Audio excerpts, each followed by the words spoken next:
So let me start with something we didn't talk with the Congress about, and that's the debt ceiling. As I understand it, that's not imminent. It's not tomorrow. It's probably next month. But sometime next year, we're going to have a problem. Take us through the debt ceiling, why that's such a big issue. Right. So the debt ceiling is the limit on how much you can borrow. We obviously have huge amounts of structural borrowing in our economy.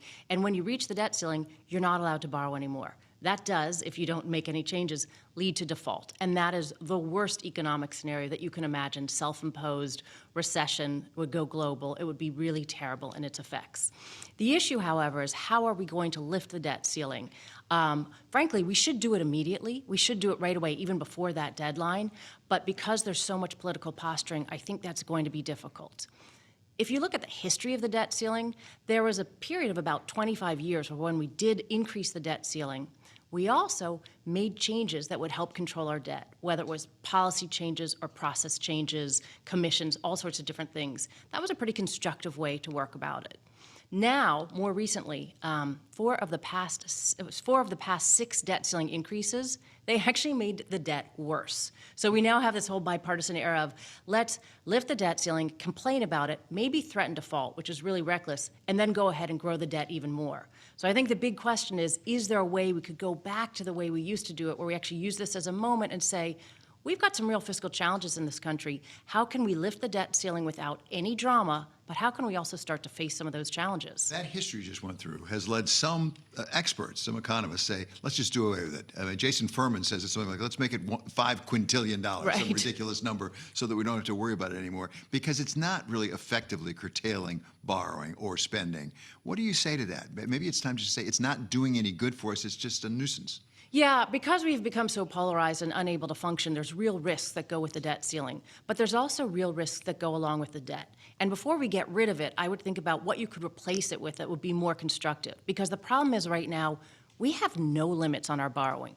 We don't require that we pass budgets. In fact, we haven't passed an actual budget in the past 7 years. We haven't passed one on time in 2 decades. So we don't have any restrictions, even if you do pass a budget, on how much you can borrow.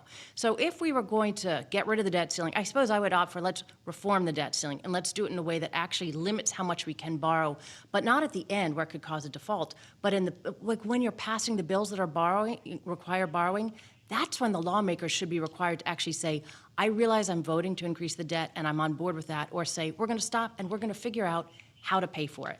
Maya, I wonder if one of the problems with the debt ceiling is a little bit what we had with mutually assured destruction back with the Soviet Union, back in the old days of the Cold War. The alternative is it's so inconceivable that it's not a meaningful threat.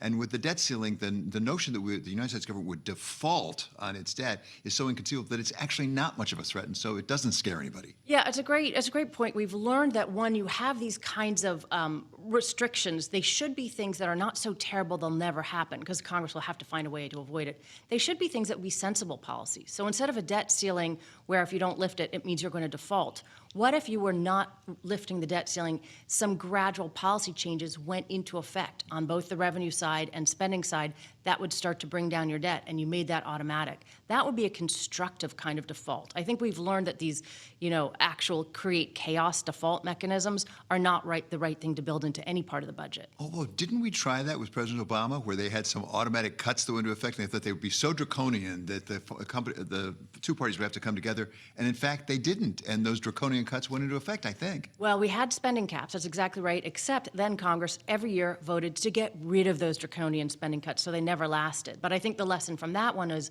don't have draconian spending cuts, have reasonable spending cuts. Have things that are gradually phased in that are actually tenable, small changes on both the revenue and spending side, not so huge that they're going to force action, because that action actually never comes. We've seen that through experience. We have a December 16 deadline right now in funding the government. This is not the debt ceiling, but just keeping the government funded.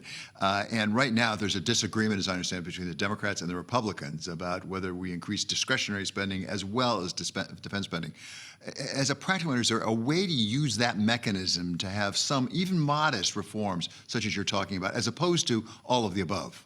There is a way to do it. The question is whether they will opt to do it. So absolutely, what we should agree is right now we know we have 2 big problems, inflation and near record levels of debt. Any further borrowing exacerbates both of those.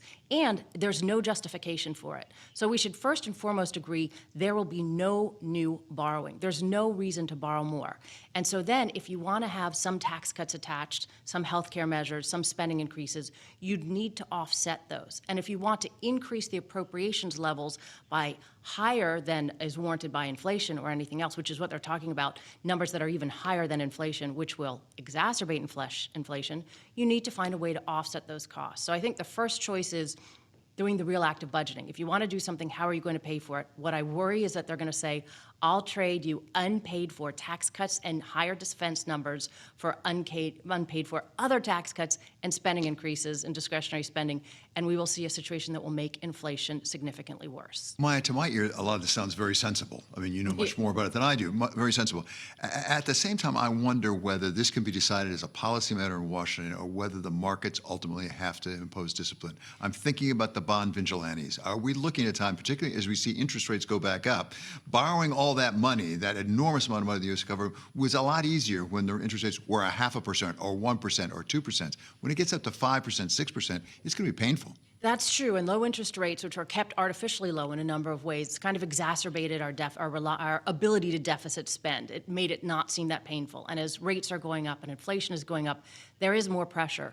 But at the same time, I'm concerned about leaving it all to markets because we've seen markets are very short-term focused, and they can see the short-term benefit of something like a burst, a sugar high, more spending, more tax cuts. They can see the benefit of that, and they don't price in as much the long-term negative effects because they're focused on today. And so I don't think that markets are going to be what discipline us. I think we're going to need political leadership, and that's what I'm worried about because that's kind of hard to find right now. That was exactly my last question, political leadership. There was a time, whether you think he was right or wrong, you had a Paul Ryan who really cared about the budget. At one point, as I understand it, he would prefer not to be Speaker of the House because he wanted to run the House Ways and Means Committee. Are there leaders, either Republicans or Democrats, up on Capitol Hill you talk to who really live the budget and the deficit issues? Well, it's interesting because Paul Ryan was tremendous on entitlement spending, but he also pushed through a tax cut that wasn't paid for. And we have that on both sides, where there are people who are really good on some parts of the issue, but maybe not both sides. You have to look at revenues. You have to look at spending. You can't pretend that there's a free lunch on either side. I will say that what we saw with the Inflation Reduction Act, where Joe Manchin basically took a huge, recklessly irresponsible Build Back Better plan and wrestled it into something that reduced the deficit, not by enough, clearly, but it was a start. I think that what he did there was exactly what we need more politicians to do. And he said, let's look at higher taxes and less spending. And that is more of a balanced approach that I think is what we need.